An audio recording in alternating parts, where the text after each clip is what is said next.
强森刚准备收拾东西下班，却发现办公室里来了个陌生人。起初他还只是咳嗽提醒， Just want to say， 但强森一看他的发型，就知道他根本不是来修电脑的，于是威胁他赶紧离开，不然就掰断他的手拇指，然后塞进他的屁眼里。可对方却懒得搭理强森，淡定地拷贝完资料，紧接着一个转身看向强森，然后一脚踢翻办公桌，果断开启两个光头的友好交流。别看杰森如此生猛，可强森的肌肉也不是盖的，咣当几拳下去，就把杰森彻底干倒在地。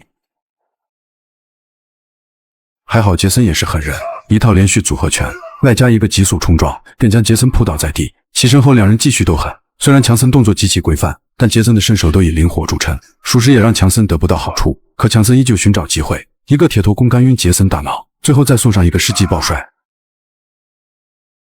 将杰森彻底打懵。但很快杰森捡起地上的碎片，随手便划伤了强森的双腿，然后一跃而起，抓起吊灯砸向强森。这下强森竟被这个动作帅到，还好他发现桌下的手枪，对着杰森的方向一顿输出。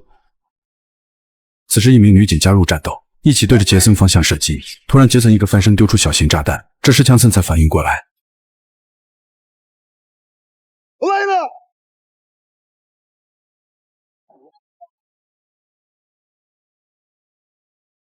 此刻的强森尽显男人魅力，竟用肉身保护住女警。另一边的杰森躲在桌子后，显然没有伤到分毫，但他却通过电脑屏幕看见了韩的所有信息。原来他之所以要潜入警局，就是为了找出伤害亲弟弟的凶手。另一边韩的老大鲁丹接到电话，对方告诉他韩已经遇害，而电话那头正是杰森本人。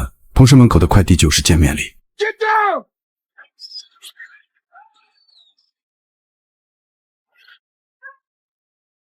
看着炸得稀碎的房子，鲁丹知道这人是冲着自己来的，于是他找到受伤的强森，询问潜入警局的杰森信息。可强森表示，除了发型是个地中海以外，剩下能查到的他就是个狠人。而鲁丹只想找到杰森，然而强森却表示，最好别去招惹这个狠人，毕竟这人是出了名的快递小哥。显然鲁丹根本不会听从，因为这人不仅杀了自己的好兄弟，还差点毁了自己的家庭，这个死仇他不能不报。紧接着他先去参加了韩的葬礼，却发现有辆可疑的车辆在跟踪，他感觉这一定是杰森，于是开车紧随其后，直到追进一处无人的隧道内，他才真正的看清杰森的真容。随后他加大油门，向着杰森宣泄内心的怒火，同时杰森不甘示弱，照样拉满玛莎的转速分值。就此两人之间的大战一触即发。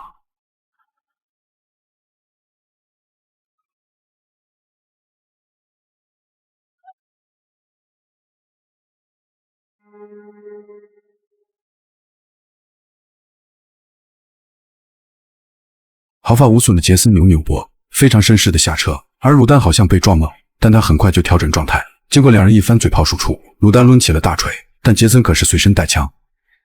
So this was going to be a street fight？ 突然天降几个特种兵，打了杰森一个措手不及。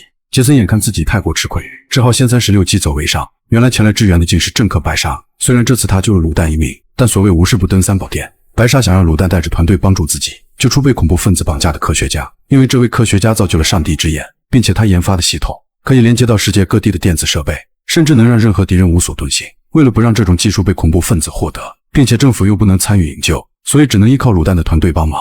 而作为利益交换，就是他能帮鲁丹找到杰森老家。为了方便鲁丹行动，他已经提前将团队全部请来，并且制定了一套督促他们的作战计划。根据白沙提供的线索，匪徒的押运车会经过连绵山脉，然而这种地形对鲁丹来说简直就是如履平地。如今计划已经全部做好，剩下就得交给团队成员实行。此时白沙帮鲁丹找来一人，正是鲁丹的前女友。有了小美的回归，整个行动就此如虎添翼。随着警报声响起，他们乘坐的大型运输机已经飞到了计划的指定地点。 Okay, here we go！ 随着鲁丹的一声令下，队友们纷纷将车倒出机舱，汽车犹如下饺子一样滑落。此时他们才发现，竟然还有一辆汽车没有跳机。原来是老黑极度恐惧，生怕自己这是最后一次开车。但小黑早就预料到结果，愿琛开启老黑车上的降落伞，利用气流将他拉出机舱，这可把老黑吓得半死。他怎么也没有想到阴自己的人竟是小黑这个瓜娃子。随着地面高度逐渐降低，鲁丹率先解除降落伞着地，其余队友也紧跟其后。谁料只有老黑还在空中吊着。此时鲁丹带着小队加速行驶，转眼间就追上目标车队。这时敌人尾车发现身后异常，果断汇报主管托尼贾，而托尼贾也不含糊，火速下令摆出戒备阵型。就此一场汽车追逐战拉开帷幕。首先尾车打开后车门，亮出2挺硕大机枪。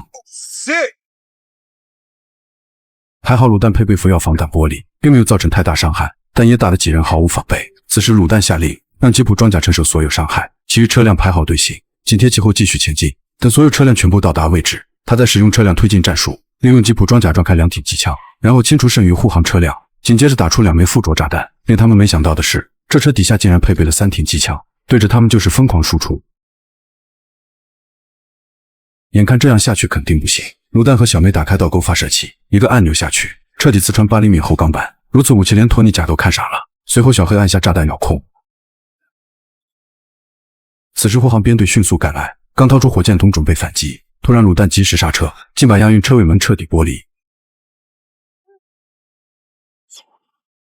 这种操作简直一箭双雕。随后小帅拆掉挡风玻璃，然后爬上引擎，紧接着小黑推着汽车加速向前，成功将小帅送进车厢。而小帅也并非浪得虚名，解决几个卡拉米也是不在话下。最后用枪打烂门锁，成功解救被绑架的科学家安妮，然后按照原计划将安妮成功推上卤蛋的车头。可就在即将爬进车内时，旁边竟然冲出一辆驶坏的车辆。当卤蛋放眼望去，竟然是杰森这个老六。他再次利用车身撞向卤蛋，尝试干扰卤蛋完成任务。此时车厢内的托尼刚刚苏醒，就把小帅拉进车内进行殴打。毕竟托尼的功夫也不是盖的，打得小帅毫无还手之力。另一边的卤蛋为了安全，利用车头弹跳，便将安妮拉进了副驾驶，然后一个转向，把杰森带进丛林内拼杀。最终两车顺着山坡不断滑下，在悬崖边缘处一个转向漂移，彻底化险为夷。而车厢内的小帅仍旧被压制，还好导演没有削弱托尼贾，不然影迷都要破口大骂。此时一辆护航车辆驶过，小帅反手扯下托尼贾的头。托尼贾捡起地上的手枪射击，却无意间击中司机头部，促使押运车失去控制，撞向路边的山坡倾斜倒地，并且顺着前方路口滑去。两人眼看小命不保，纷纷向车后奔跑。可托尼趁机拉住小帅，然后一个翻身便把铁门锁住。随后纵身一跃跳下车。此时押运车缓缓滑向山崖，而小帅却往车头跑去，渴望寻找一丝求生的机会。还好押运车并没有立即掉进悬崖，给了小帅求生的希望。他打开车门，然后顺着车门不断向上攀爬。就在车辆即将掉入的瞬间，他一跃飞跳抓住了小美的车尾，成功脱离险境。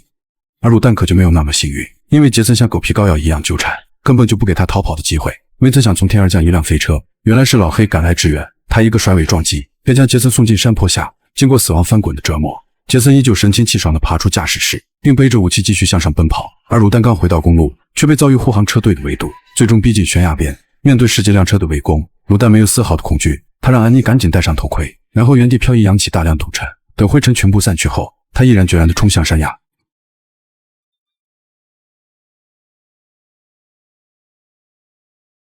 而远处的杰森看见这一幕，立马放弃了继续追杀。本以为卤蛋就此凉了，没曾想他早就做好汽车护甲，活生生的从车里爬出。而安妮就没有那么好运，她刚从昏迷中醒来，卤蛋就询问她天眼情况，她立马回答交给了一个朋友。可小美疑惑事情的真假，没曾想安妮脱口而出，表示自己曾用天眼了解过他们，所以并不需要隐藏什么。随后他们找到那个朋友，可朋友却告知他们已经把天眼卖给了约旦王子，而王子却把系统装进了超级跑车。但可悲的是，跑车被王子放进了摩天大楼。为了尽快拿到天眼系统，他们乔装打扮混进大楼，参加王子举办的盛大派对。而小黑带着安妮潜入设备间，直接黑进整个安保系统。可老黑就不一样，他拉起一旁美女的手，然后抢过 DJ 的话筒，瞬間引起了所有人的注意。殊不知卤蛋带着小帅悄悄潜入富豪的车库，看着眼前帅气的超级跑车，卤蛋不由得感叹。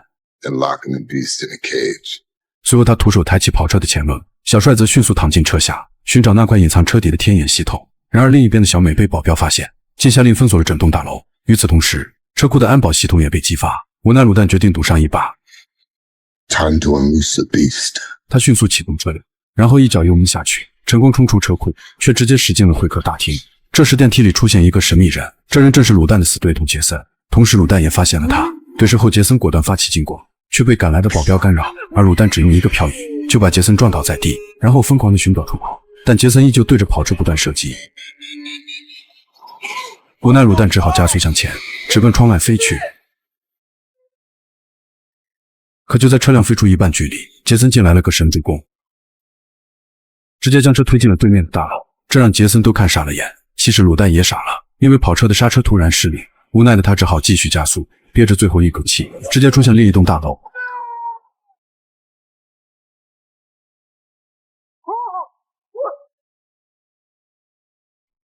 这时跑车不断打转滑行，撞碎大量的日本武器逃入，就连车门也都干分了。此时小帅刚好找到天眼装置，然后他赶紧跳出车外，而卤蛋也紧随其后。就这样千万级超跑算是砸在手里，最后就剩下一副骨架。此刻卤蛋双腿发软，心想还好保住了这条小命。随后他们将天眼交给了白鲨，同时白鲨也没有食言，让安妮通过天眼系统迅速找到杰森的行踪。同时还有他所要去的最后地点。为了保证逮捕行动的成功，卤蛋叫上了白沙的人。等所有人赶到地点，特种部队迅速拆除肛门，然后陆陆续续的潜入，而卤蛋和小帅紧随其后。当他们找到杰森后，才发现此时的他正悠哉地吃着牛排，感觉一切的行动都是杰森计划好了一样。这时他丢下餐刀，四处观望。This is it. This is all I want. It doesn't mean. I think you'll find it's more than enough.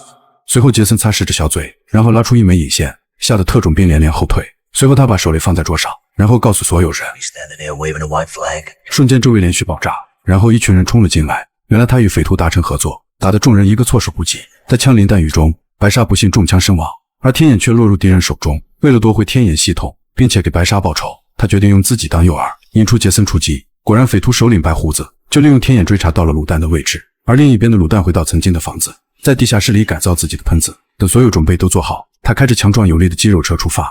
同时，杰森也不含糊，他带上自己精良的装备，还有一堆手雷，迅速赶往白胡子提供的地点。殊不知，小帅带着安妮正在侵入天眼系统，同时这也被白胡子手下发现，果断派出无人机进行猎杀。虽然安妮是移动办公，但最终还是无法摆脱天眼追踪。很快，无人机找到他们，对着小帅的车疯狂输出。于是，小帅降下汽车底盘，然后躲进货车下面隐藏。但无人机根本不在乎伤亡，对着货车头不断射击。最终，货车开始失控。还好小帅飙车技术了得，成功躲避掉所有危险，然后逃之夭夭。另一边的杰森找到卤蛋，可卤蛋调转方向，把杰森带进大厦停车场周旋。此时的小帅仍然被无人机锁定。为了快速解决小帅等人，白胡子决定发射导弹摧毁。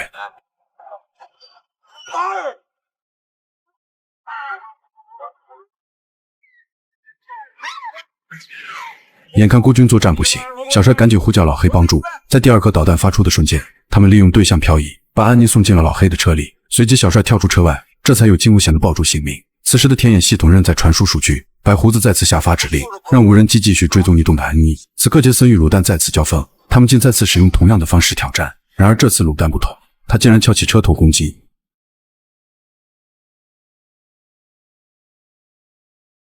卤蛋迅速掏出喷子，不断对着杰森射击。躲避的杰森趁机拿起手枪，对着卤蛋开始反击。眼看这种办法没有效率，卤蛋果断将车开下。这边白胡子也很聪明，为了阻止信号入侵，他直接炸毁市中心的信号塔。安妮这边瞬间信号中断，无法继续传输天眼数据。同时爆炸声也引起了强森的注意，他知道自己该行动起来，果断拆除石膏，带上所有装备准备出发。杰森这边爬出车外，随手拿起身旁的一根铁棍，而这次卤蛋手持喷子。You thought this was gonna be a street fight? 但强森的眼神坚定，卤蛋也没有成人之味，从车里拿了2件工具，准备和杰森硬刚到底。另一边的无人机再次找到安妮，对着老黑的车不断射击，并且再次发出一枚导弹，瞬间将行驶中的车辆炸毁。本以为彻底铲除了安妮，没曾想系统再次发出指令，表示安妮依旧安然无恙。原来在盲区他们全部跳车，而来接应的却是小美，可他们还是无法逃脱无人机。然而在小美刚出隧道时，强森赶来救援，恰巧与身后的无人机相撞。就此无人机彻底凉凉，同时强森也缴获了他最爱的武器。与此同时，小帅赶到信号塔位置，在小黑的指导下，成功发出通信网络信号。同时安妮也刚刚接收，并成功夺下天眼控制权，这让白胡子只能另想办法。而战斗激烈的2个光头这边正打得你死我活，根本谁都不让着谁。没曾想白胡子竟赶来支援，他发射出1枚导弹，竟迫使整个楼面突然开裂，而杰森却刚好站在中心。卤蛋眼看神助攻，一脚踏向地面，就加快了楼面坍塌速度。最终杰森掉了下去，但卤蛋还是被白胡子锁定。就在准备按下发射键时，却遭到子弹射击。原来是强森提着加特林对着直升机疯狂输出。卤蛋见状赶紧跑向杰森的车，带上一袋子手榴弹，疯狂地驾车寻找机会。然而直升机以为他要逃跑，果断射出导弹阻止，没曾想把停车场的大梁炸断，导致一个角落不断坍塌。同时卤蛋也遭受前所未有的困境，但还好前方造就血泊，他果断打开氮气装置系统，一跃飞向高空的直升机。然而却只是擦着底部划过，白胡子以为只是擦伤，没曾想下面竟多了个袋子。强森看见迅速掏枪射击，就此白胡子彻底领了盒饭。最后卤蛋被众人抢救成功，而杰森却被强森送进了监狱。You do know none of this will keep me, right?